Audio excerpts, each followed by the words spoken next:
안녕하세요. 새롭게 와서 주영훈입니다. 안녕하세요. 연예일입니다. 안녕하세요. 정국윤입니다. 우리가 신앙생활을 한다고 해서 꼭 꽃길만 걷는 것은 아니죠. 하지만 그 길이 꽃처럼 필 수 있는 것은 하나님이 함께 하시기 때문인 것 같습니다. 네, 오늘 초대 손님의 고백 역시 그렇습니다. 아무리 아픈 시간도 하나님의 손을 잡고 통과하다 보면 결국 그분의 사랑을 알게 된다고요. 좋으신 하나님, 하나님의 사랑을 느끼실 수 있는 시간이 될 것 같은데요. 바로 모셔보겠습니다. 한연경 목사님이십니다. 어서 오세요. 안녕하세요. 안녕하세요. 안녕하세요. 반갑습니다. 그러시죠. 우리 목사님 지금 새누리 3교회 네네. 섬기시고 계시고 네. 또 아까 파이디온 선교회를 네. 맡고 계시다고 하셨는데 네. 이곳이 어떤 곳인지 좀 소개해 주세요. 파이디온 선교회는 네. 다음 세대 어린이 청년들을 위해서 네. 공과 교재도 만들고 예. 성경학교 교재도 만들고 찬양이랑 문화 사역을 하고 있습니다. 아 그래요? 네, 혹시 나는 예배자입니다 찬양 아세요? 네네. 그거 저희 파이디온 곡이에요. 아 그래요? 네. 그리고 지금 저 유년주일학교에서 보는 뭐 교재들 네네 교재들 저희가 만들고 만들고 네네 지금 자녀가 그러면 3명? 3명. 예. 첫째는 대학교 3학년, 둘째는 아들인데 고등학교 2학년, 예. 셋째가 중3이에요. 예. 다 컸네. 근데 어떻습니까? 지금 그 아이들의 교재를 만드시는 일을 하시니까 네네. 그 교재를 만드시면서도 아무래도 내 아이들을 네. 머리에 떠올리면서 하게 되잖아요. 그쵸. 어디에 초점을 만들면서 만드셨어요? 자녀를 키울 때도 제가 좋았던 거는 예. 직접 키우면서 그 연령대의 교재를 제가 썼어요. 유아부 아이들과 유치부 아이들을 위한 교재들을 쓸 때 실험하면서 쓸 수 있었어요. 그지. 그렇죠. 네. 내 아이들이 있으니까. 네, 그래서 어느 날은 제가 성경학교를 다 끝나고 나서 그날이 이제 성경학교 마지막 날이라 교사들한테 우리가 하나님의 리더에 대해서 배웠는데 성경학교가 끝나면 우리는 이제부터 시작이다. 우리의 삶은. 네. 우리의 삶이 하나님께서 주신 말씀을 통과해야 된다라고 제가 마지막 설교를 딱 하고 이제 목장 식구들이랑 식사를 하러 갔죠. 네. 식사를 하러 갔다가 밥을 먹고 카페에 갔는데 네. 커다란 개가 있었거든요. 예, 예. 근데 저희 아이가 제가 손을 잠깐 씻으러 간 사이에 예. 걔한테 물린 거예요. 첫째가? 네, 첫째 아이가 6살 때였어요. 근데 제가 손을 씻고 딱 나오는데 악 하는 소리가 나는데 갑자기 피가 아이한테 철철철철 흐르는 거예요. 제가 막 달려가서 몇 걸음 안 됐는데 막 달려가서 보니까 귀가 80%가 찢겨서 덜렁덜렁거리고 가슴에 송곳니 3개가 박혀가지고 저는 지방층이 흘러나오는 걸 처음 본 거예요. 그래서 아이를 막 들쳐 업고 그 카페에서 막 차를 타고 갔죠. 차를 타고 가는데도 밀리는 주말이라 사람들이 안 비켜줘서 결국은 경찰차와 앰뷸런스를 타고 이제 응급실에 갔어요. 근데 응급실에 가니까 가장 심한 환자가 제일 먼저 돌봐지더라고요. 그래서 거기서 이제 보통 저희가 물렸던 개가 아이는 30kg밖에 안 됐고 개가 60kg 정도 되는 저는 진돗개인 줄 알았는데 뭐예요? 풍산개래요. 풍산개는 북한에서 호랑이를 잡을 때 쓰던 개고 풍산개의 특징이 숨통을 한번 물면 놓지를 않는다는 거예요. 아니 그 개줄도 없었어요? 있었는데 네. 아이가 다가간 순간 이렇게 물었던 거죠. 얼마 차이가 안 나니까. 그래서 아이가 피를 철철 흘리고 의사 선생님께서 말씀하시기로는 그런 밖에서 키우는 큰 개들은 들쥐 같은 걸 잡아먹는데요. 그래서 이에 정말 수만 가지의 병균이 있고 그리고 그렇죠. 이 개가 광견병 주사를 맞았는지 그렇죠. 알아보라는 거예요. 네. 그 카페 주인이 전화를 안 받아요.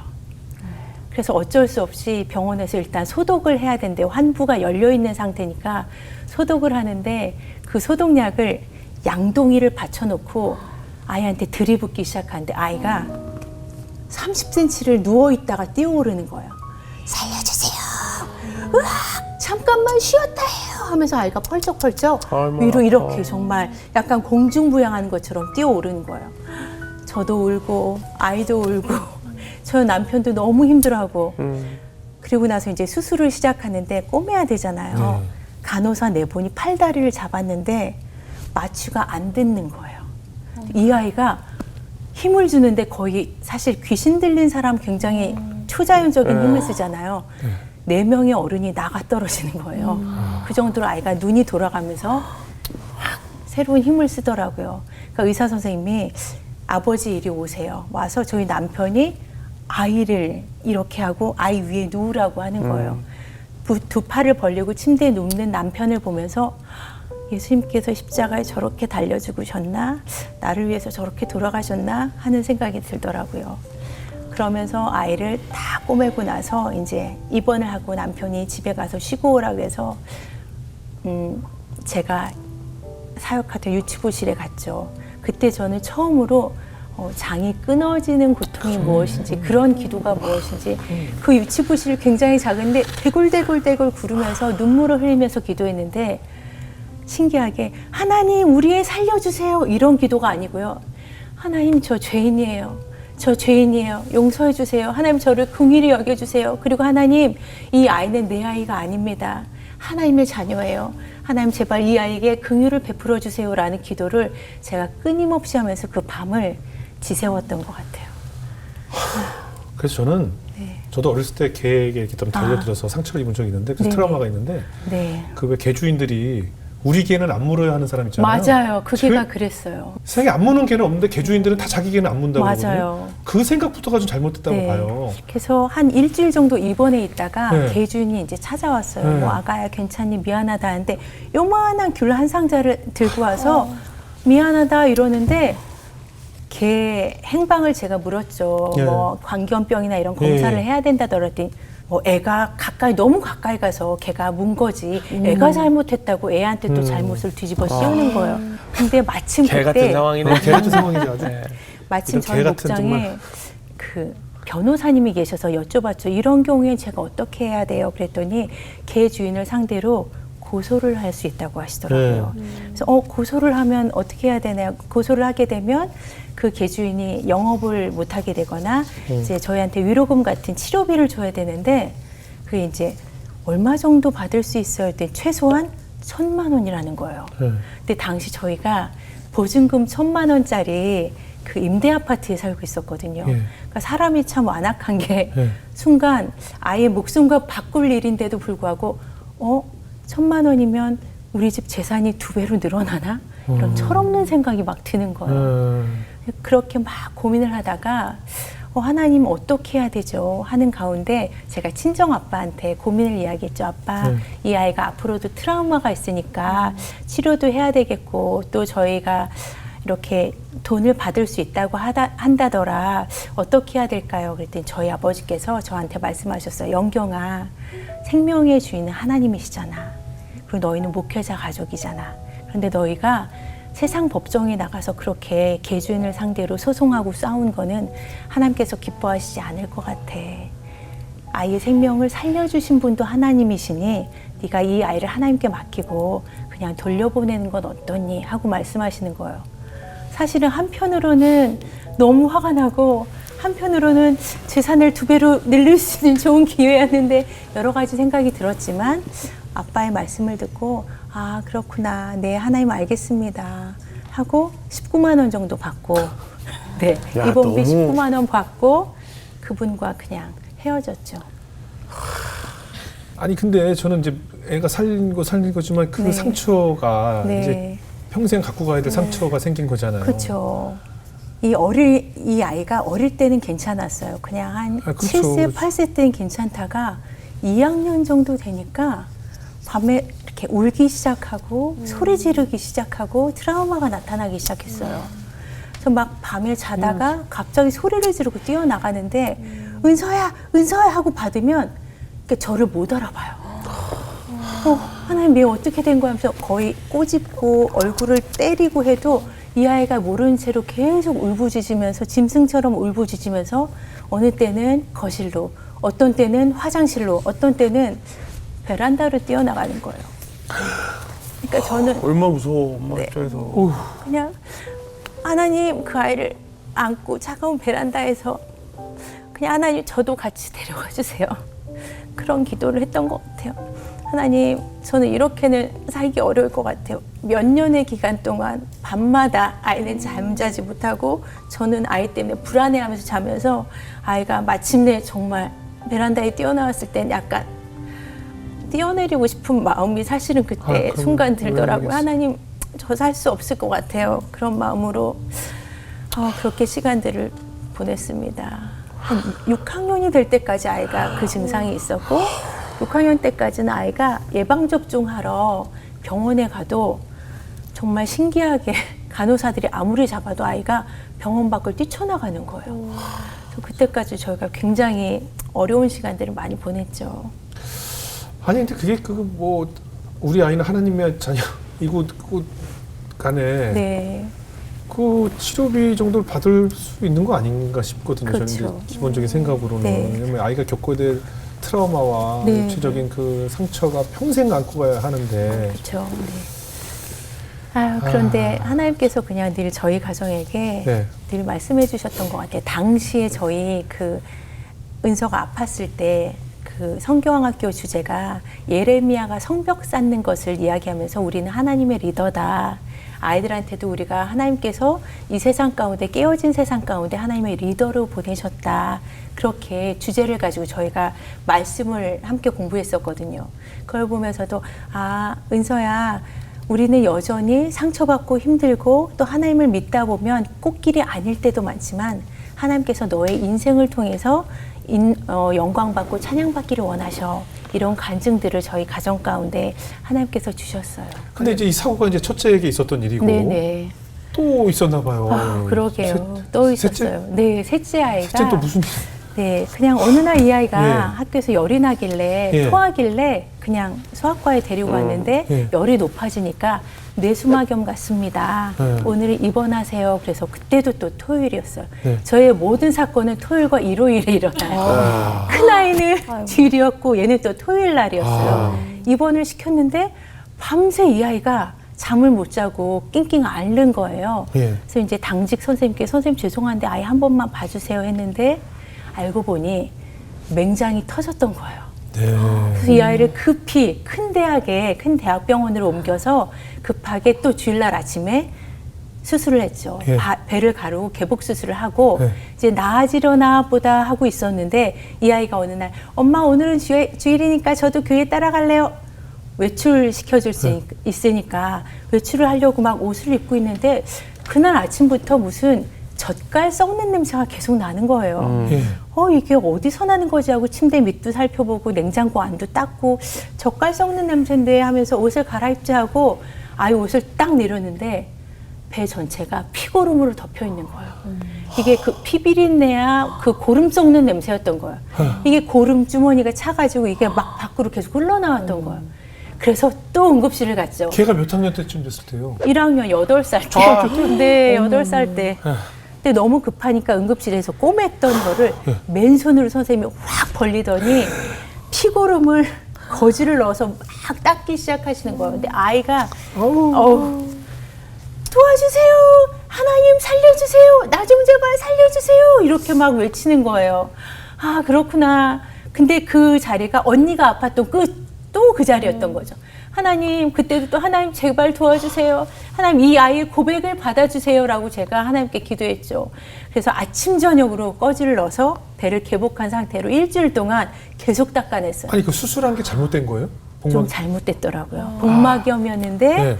모른 상태로 수술을 하고 맹장을. 네. 그리고 또 그게 주일이라서 좀 다른 인턴분이 하셨던 것 같아요.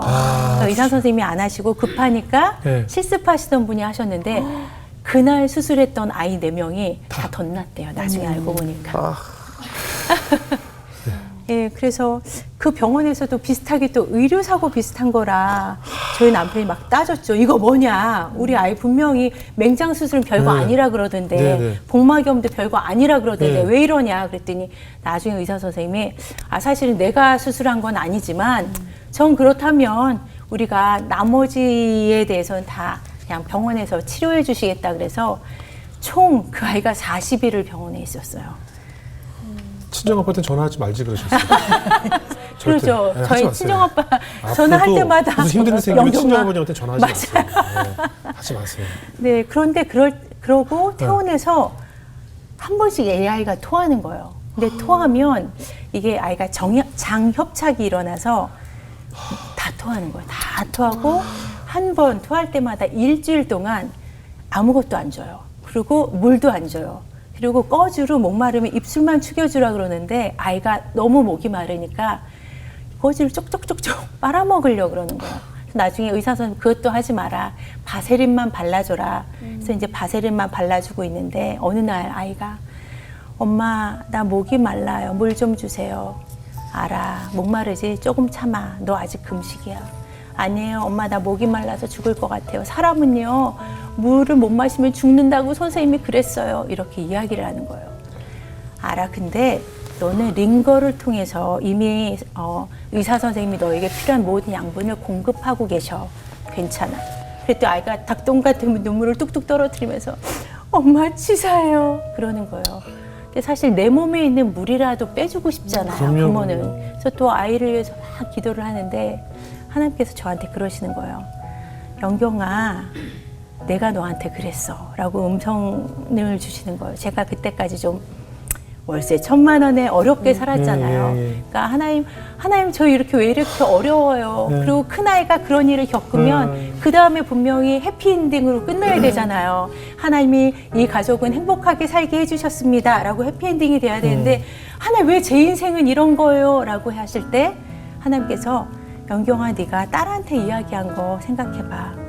하나님께서 제가 좋은 것을 구할 때마다 편안한 것을 구할 때마다 꽃길을 구할 때마다 해피엔딩을 구할 때마다 나는 너에게 필요한 모든 것을 이미 줬어.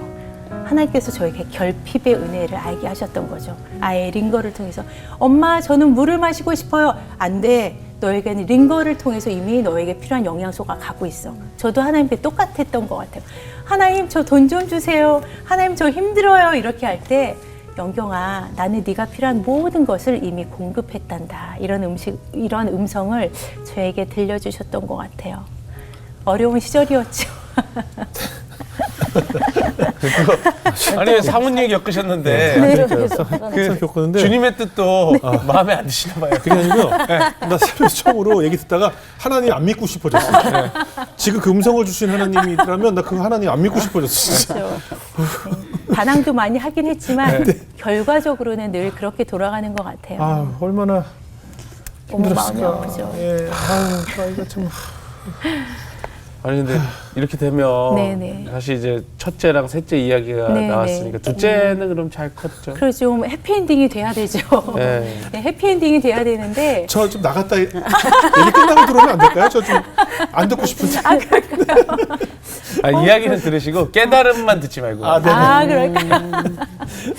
네, 둘째 아이는 또 이렇게 여름에 작년 5월에 그 국토순례를 갔었어요. 최근 국토순례를 일이네요. 갔다가 네, 예. 바로 작년. 많이 큰. 예, 네, 했을 텐데. 갔다가 이제 상한 음식을 먹고 이 아이가 식중독에 걸린 상태에서 네네. 이제 기숙사에 좀 방치가 돼서 네. 열이 40도로 오른 상태로 한밤에 이 아이가 앰뷸런스를 타고 이제 이 아이가 응급실에 가게 된 거죠. 네, 근데 저희 아이의 아빠도 그날 같은 음식을 먹었어요. 학부모 대표에서 같은 음식을 먹고 뭘 남편도 회덮밥.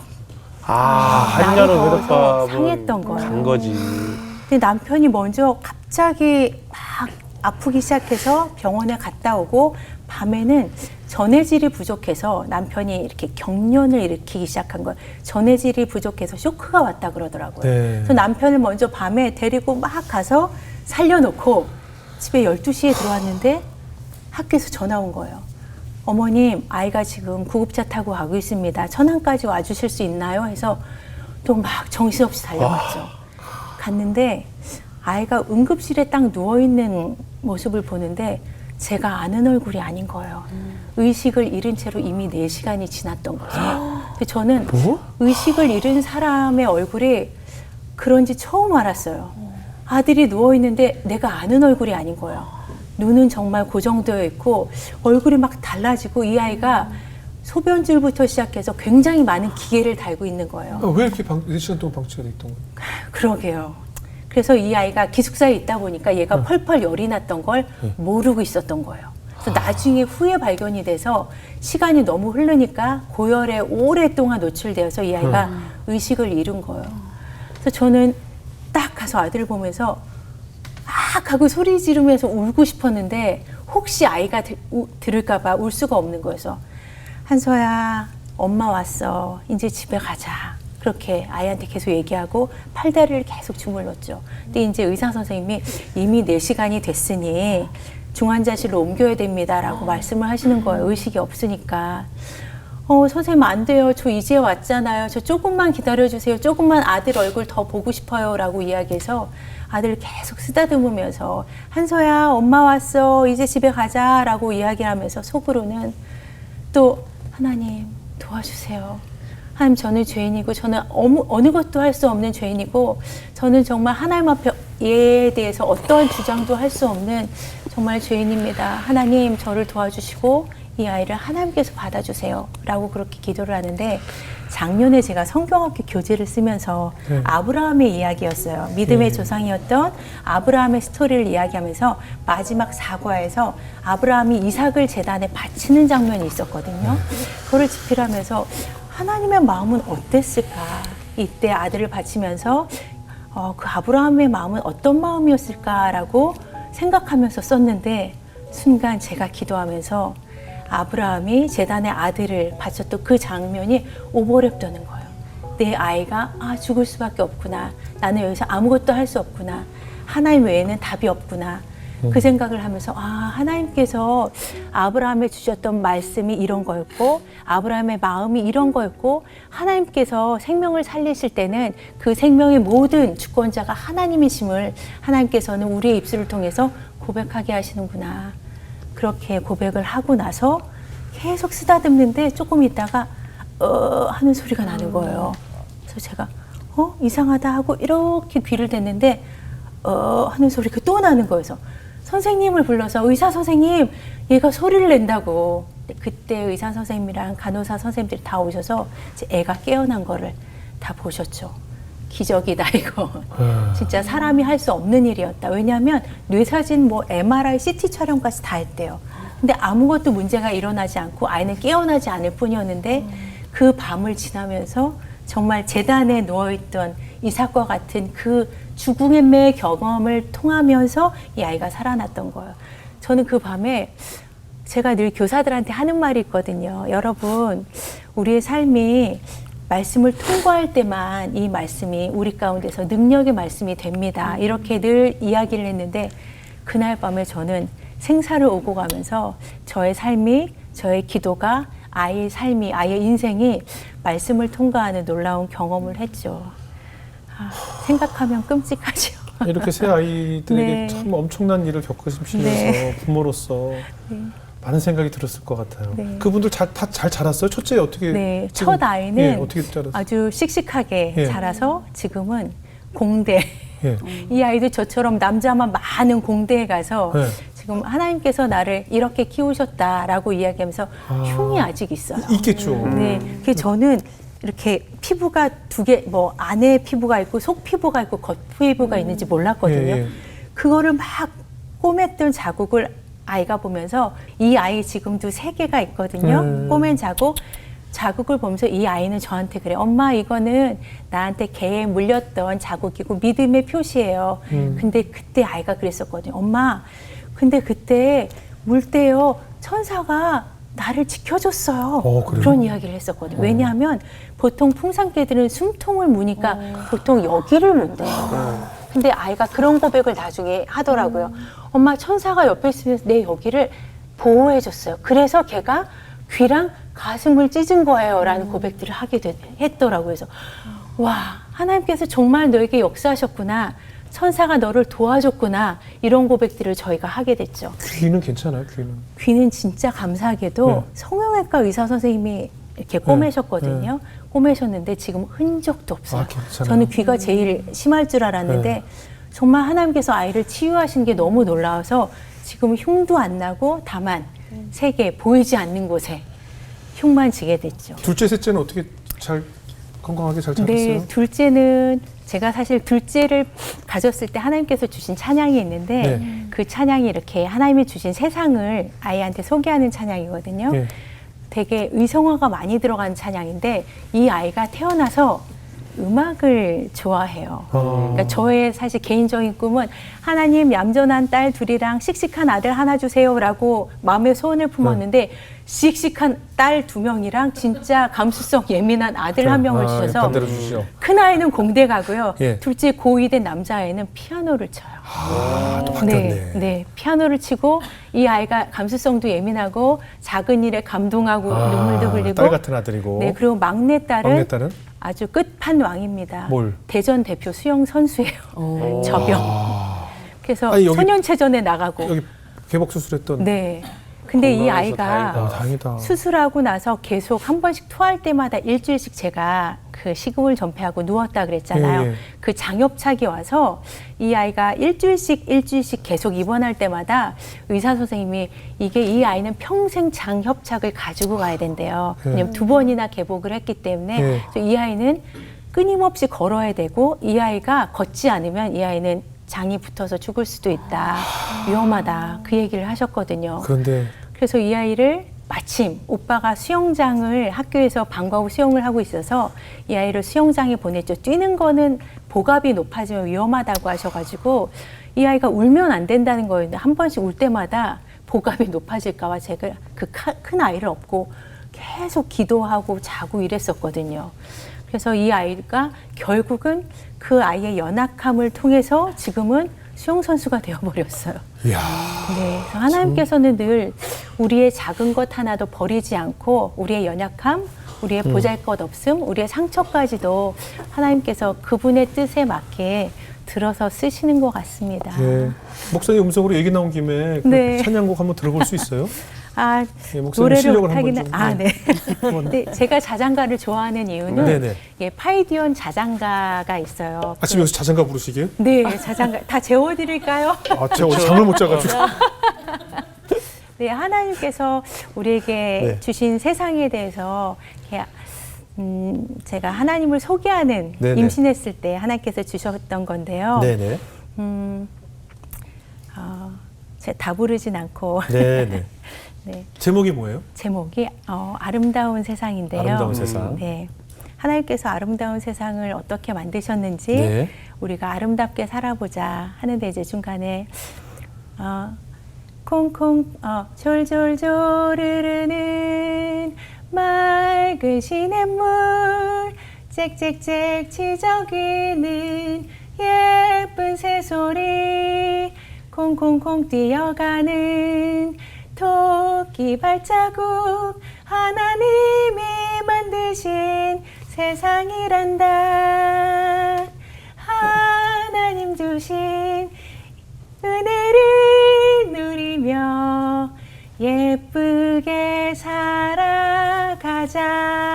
어떻게 재밌을까요? 주무셔서 당황했어요. 주무셨어요. 순간 노래를 진짜 잤어요. 예. 순간 진짜 잤습니다. 예. 그 지금 어린이들 위한 네. 그 자장가. 네네. 어떻게 유튜브는 어디서 들어볼 수 있나요? 네, 저희 파이디온? 음반이 파이디온 있어요? 엄마가 아기에게라는 음반도 있고요. 그러니까 뭘 치면 찾아 들을 수 있을까? 그 파이디온? 유튜브에 파이디온 하면 파이디온 치면 돼요? 대부분의 찬양이 파이디온 찬양들이에요. 아, 그래요? 보통- 파이디온만 치면 돼요? 네네, 파이디온 그리고 자장가 치시면 아. 이 음반이 나오고. 왜냐면 아마 많은 그 어머니나 아버지들이 네네. 아이들 재울 때 그렇죠. 뭐 이렇게 뭐 멜로디 박스도 나오고 하지만 네네. 뭐 이렇게 좀 애들 좀 쉽게 잘 수 있는 뭐가 네, 없을까 싶은데. 찬양으로. 네, 19곡이나 들어있고요. 아, 그래요? 네, 파이디온 사역자들이 힘을 모아서 어. 같이 자기들이 임신했을 때 하나님께서 주셨던 노랫말을 예, 예. 함께 만들었어요. 그래서 예. 아까 제가 아이 데리고 막 베란다에서 울 때 네네. 그 시절에도 하나님께서 저에게 자장가를 주셨었어요. 그래서 아가야 잘 자거라. 예. 사자도 아가 양도 꿈속에서는 다 모두 친구야. 모든 두려움과 걱정을 내려놓고 하나님 앞에 나가자. 오늘도 잘 자라 아가야. 은서를 안고 만들었던 노래도 제가 하나님께서 오늘 당장 오늘 밤부터 제가 틀겠습니다. 네, 감사합니다. 애들이 자기 전까지 뭐 하이디라고 뭐 이런 네. 거 치고 자기가 잠을 안 자고요. 뭐 하면 내가 먼저 잠들어요 맨날. 애들 재우려다 제가 잠들어요 항상. 여기 자장가는 지금 방금 제가 네. 확인이 됐어요. 바로 잤어요. 예. 제가 오늘부터 바로 실행해 보도록 네. 하겠습니다. 근데 목사님 그냥 이렇게 끝냈으면 좋겠는데 네. 이제 목회하시면서 또 어려움이 많았나 봐요. 아, 그렇죠. 저는 자녀들뿐이 아니라 네. 저희가 코로나 시기를 거쳤잖아요. 네네. 저희가 올해로 이제 개척, 남편이 분립 개척한 지 11년째인데 네. 이제 코로나 시기를 지나면서 저희가 상가교회였어요. 네. 상가교회였는데 상가교회들은 월세를 굉장히 몇백만 원 단위로 내거든요. 그죠. 근데 거의 2년 가까이 성도들이 집합 금지 명령으로 오지 못하고 예, 예. 남편이랑 저랑 둘만 그 빌딩을 지키고 있으니까 너무 이게 아까운 거죠. 예. 그래서 거의 2년 동안 낸 2, 3년, 8년 동안 낸 저희가 월세만 거의 억 단위가 될 정도로 네. 월세가 많았어요. 그래서 그러면 여기를 어떻게 해야 되지라고 하던 차에 그 저희가 260평 정도 260평 정도 된 굉장히 큰 5층 빌딩 전체를 쓰고 있었는데 네. 그 주인께서 또 좋은 마음이기도 하고 세금 문제 때문에 15억짜리인데 한 8억 3천을 줄 테니 네. 교회에서 사시겠어요? 라는 제안이 온 거예요. 성도들하고 의논을 했는데 너무 좋다는 거예요. 네. 왜냐하면 은행에서 이런 건물이 있으면 대출을 해주고 맞아요. 그 월세를 내지 않고 그 건물에 대한 이자. 대출 이자만 내면 3분의 1면 내면 된다는 거예요. 네네. 그럼 이게 또 하나님 뜻인가? 네. 하고는 성도들이랑 같이 이야기를 하는데 네. 제가 한 2년 가까이 네. 코로나라 성도들이랑 소통이 잘 안 됐잖아요. 예, 예. 그러니까 오해하는 성도들이 좀 생기기 시작했던 거예요. 아. 그래서 원래 오해는 오해를 낳잖아요. 예, 나중에 예. 와전이 되어서 어떤 얘기가 돌았냐면 목사님이 건물에 욕심이 있으신가 보다. 이런 얘기까지 제가 뒤로 들은 거예요. 근데 사실 그게 말이 안 되는 게 제가 그때 여전히 저희가 임대 전세에 살고 있어서 네. 저희 남편 이름으로 뭔가 소유가 생기면 저희는 집에서 쫓겨나야 되는 구조인데도 불구하고 그런 소문이 좀 나니까 너무 가슴이 아프더라고요. 그래서 그 건물을 이제 성도들 투표를 해서 이제 건물을 살 것인가 말 것인가를 투표하는데 네. 결국은 저희가 한 표 차이로 건물을 못 사게 된 거죠. 근데 워낙 싸게 나오다 보니 그러니까. 다른 분이 와서 덥석 사버린 거예요. 그래서 저희가 5개월 동안 갈 데가 없어진 거예요. 그러니까 그 건물 어떻게 해? 그래서 저희가 다음에 갈 곳을 정하고 이거를 팔았어야 되는데 네. 너무 건물이 싸니까 다른 분이 사버리고 사버리니까 올 때서 예, 덥석. 3개월 안에 나가주세요 이런 거예요. 그래서 저 남편이랑 저랑 한 달 반 동안을 매일매일 교회에 나가서 그때가 8년 차 때였는데 8년 동안 저희가 정말 기도하던 자리 그리고 우리가 품었던 십자가 아이들을 위해서 준비했던 3,000권의 책들 이런 집기들 그거를 모두 다 싸서 버렸죠. 버리고 또 작은 교회에 나눠주고 정말 한 달 동안 계속 울었던 것 같아요. 하나님, 저희 계속 하나님 앞에 하나님께서 부르신 부르심대로 갔는데 우리 이제 예배의 처소가 없고 우리가 갈 곳이 없습니다. 그리고 하나님, 미운 마음, 사람들에 대해 원망하는 마음이 자꾸 생기더라고요. 근데 그때 하나님께서 저에게 또 주셨던 말씀은 한때는 힘들었지만 그래서 제가 한 5개월 정도를 저희 모교회에 가서 오후에 장소를 빌려서 드렸거든요. 그때 하나님께서 그 마음을 주시더라고요. 모든 생명은 여전히 나한테 있고 내가 소유자다. 내가 주권자다. 그러면서 하나님 저는 신학은 하나님을 알아가는 거고 목회는 사람을 이해하고 사랑하는 과정이라고 생각했는데 하나님 저는 도저히 이 상황이 이해가 안 됩니다. 하나님 저한테 말씀 좀 해주세요. 대답 좀 해주세요 라고 부르짖었을 때 하나님께서 그렇게 저한테 얘기해 주셨어요. 영경아 너의 그 이해를 뛰어넘는 나의 사랑을 네가 배워야 돼. 목회 가운데서. 그래서 제가 그 뒤로는 정말 성도들이 저희 11년 되는 동안 희한하게 매년 나가시는 분이 있어요. 좋은 일이든 안 좋은 일이든 나갈 때마다 성도들이 떠나는데 그때마다 제가 한쪽 팔이 떨어져 나가는 것 같은 아픔을 그래요. 진짜 헤어지는 거는 적응이 안 되더라고요. 매년 우는 것 같아요. 성도들 떠나시면 또 울고 또 슬퍼하고 하나님 저에게 하나님의 길을 알려주세요. 하나님 제가 어떻게 목회해야 되는지 저는 사랑할 수 있는 능력이 없습니다. 하나님의 사랑을 저에게 온전히 부어주세요.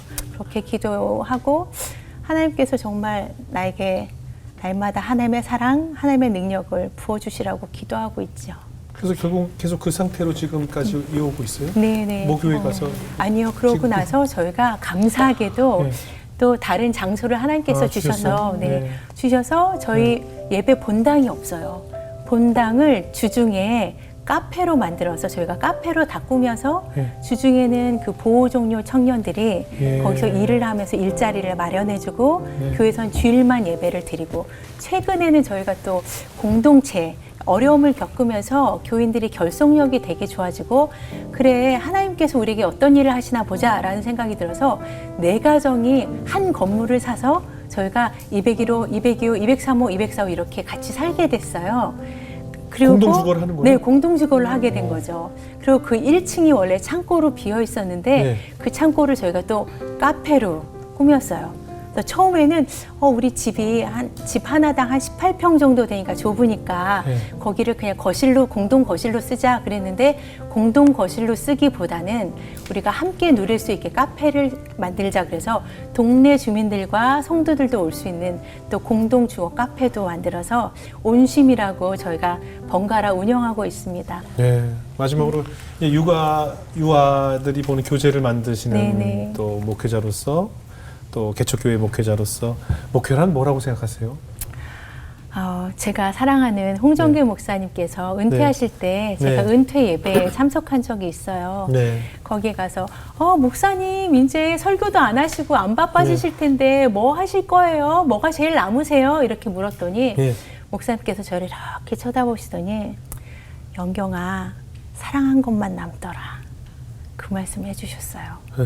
근데 제 마음이 뭉클하면서 그렇구나 내가 분노했던 것 그리고 내가 두려워했던 것 내가 힘들어했던 것 화냈던 것이 남는 것이 아니라 네. 결국은 나의 삶이 말씀을 통과해서 우리의 삶이 우리의 사역이 말씀을 통과해서 결국은 사랑한 것만 남는구나. 그렇다면 하나님 저도 그런 사람이 되게 해주세요. 어느 자리에 가든 어느 장소에 가든 물과 같은 사람이 되어서 하나님께서 주시는 장소에 걸맞는 알맞은 사람이 되게 해주세요라고 기도를 하게 됐죠.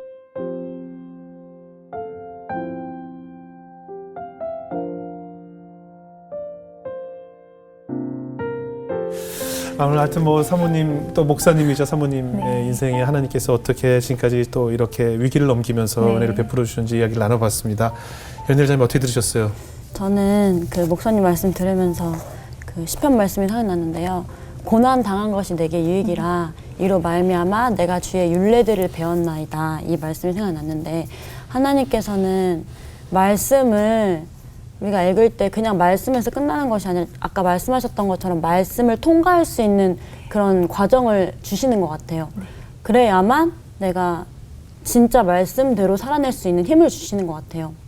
그래서 모든 과정에는 이유가 있고 다 뜻이 있고 지나고 보면 다 하나님의 선한 은혜라는 생각이 들어요. 그래서 그 목사님처럼 세상이 틀리다고 맞지 않다고 얘기할 때 나는 그냥 하나님의 길을 정말 주의 종으로 갈 수 있는 그런 사람이 되고 싶다라는 생각이 좀 깊게 들었습니다. 네, 아멘입니다.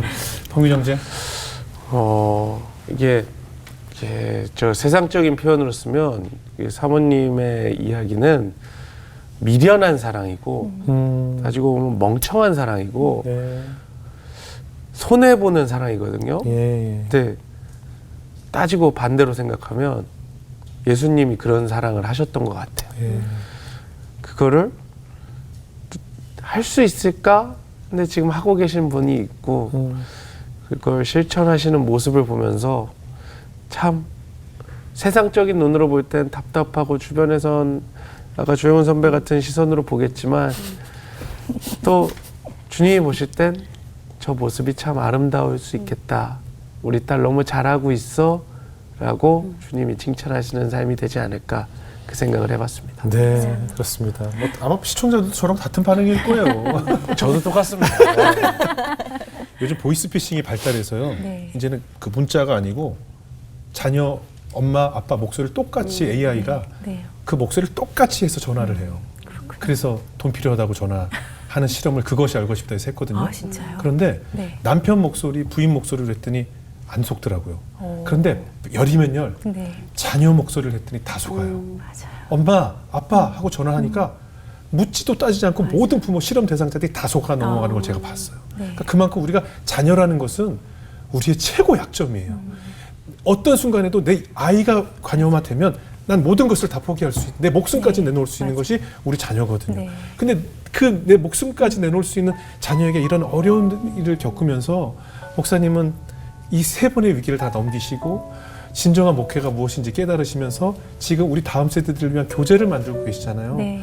우리 아이들 때문에 우리가 부모가 뭐가 약한지 또 우리 아이들에게 뭐가 필요하신지를 직접 체험하셔서 네. 그 교재를 만드시면서 내 아이가 아팠을 때 그 부모 마음 또 내 마음이 찢겨져 나갔을 때 그 부모 마음을 다 몸소 체험하신 그 경험이 지금의 우리 다음 세대들을 위한 교재로 만들어지고 있어서 제가 너무나 감사했고 그런 교재이기 때문에 이제 믿고 맡길 수 있고 우리 아이들이 올바르게 주님 안에 자랄 수 있구나라는 생각을 갖게 됐던 것 같아요. 앞으로도 쥐꾀꼬리 같은 목소리로 우리 다음 세대들을 편안하게 잠잘 수 있는 또 하나님을 꿈꾸면서 하나님을 소망하면서 잠잘 수 있는 그런 자장가도 불러주시고 또 그런 책도 만들어주시고 그런 교육을 계속 잘 부탁드리고 싶습니다. 앞으로 목사님의 사역 위해 저희도 열심히 기도하겠습니다. 감사합니다. 귀한 간증 고맙습니다. 감사합니다.